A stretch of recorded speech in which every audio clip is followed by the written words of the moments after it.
সকল ডাব্লিউবিপি ও সিভিক ভলেন্টিয়ারদের একটি অত্যন্ত খুশির খবর রয়েছে।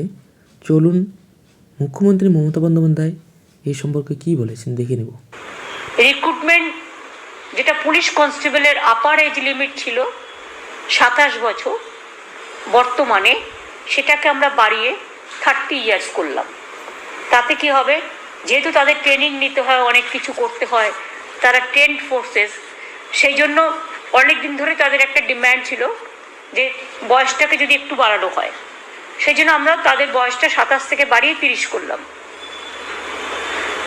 Compensated appointment under exempted category relaxation with respect to age and physical measurement will be provided to the next of kin of the deceased police personnel.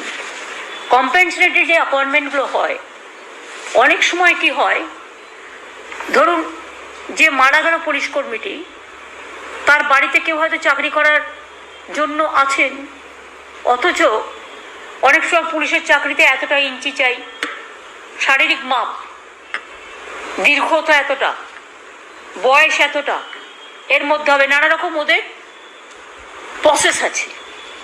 কিন্তু compensated অ্যাপয়েন্টমেন্টের ক্ষেত্রে যদি কেউ মারা যায় কাজ করতে করতে, ডিউটিরত অবস্থায়, এবং পুলিশ কাজ করতে করতে, তাদের জন্য এগুলো এক্সেম্পটেড ক্যাটাগরির মধ্যে নিয়ে এসে রিল্যাক্সেশন দেওয়া হবে। অর্থাৎ সেখানে সে 5 ফুট না 6 ফুট তার অনুযায়ী কাজ দেবে। যেমন আমরা অনেককে দেওচা 5 মিটার করেছি, এটা স্পেশাল ক্যাটাগরি হিসেবে, সেই সুযোগটা পেলে তাদের অনেক পরিবার আছে তারা বেঁচে যাবে।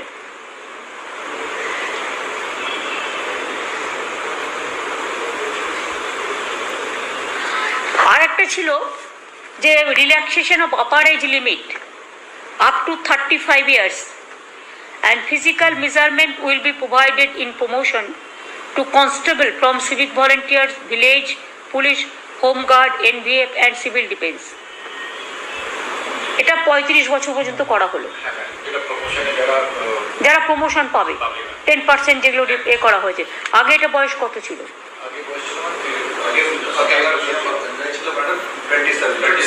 27 ছিল। মানে যারা ধরুন পুলিশে কাজ করে, হোম কনস্টেবল, মানে ধরুন সিভিক ভলেন্টিয়ার্স, এনভিএফ, তারপরে সিভিল ডিফেন্স, এইসবে কাজ করে, সিভিক ভলেন্টিয়ার, ভিলেজ ভলেন্টিয়ার, তারা 27 বছর পর্যন্ত প্রমোশনের জন্য অ্যাপ্লাই করতে পারতো, কিন্তু তার বেশি আর হতো না। ফলে এইটাকে বাড়িয়ে 35 বছর করা হলো। তো চ্যানেলটি সাবস্ক্রাইব করতে ভুলবেন না। এরকম নতুন নতুন খবরের জন্য আমাদের চ্যানেলের সঙ্গে সর্বদা যুক্ত থাকবেন। ধন্যবাদ।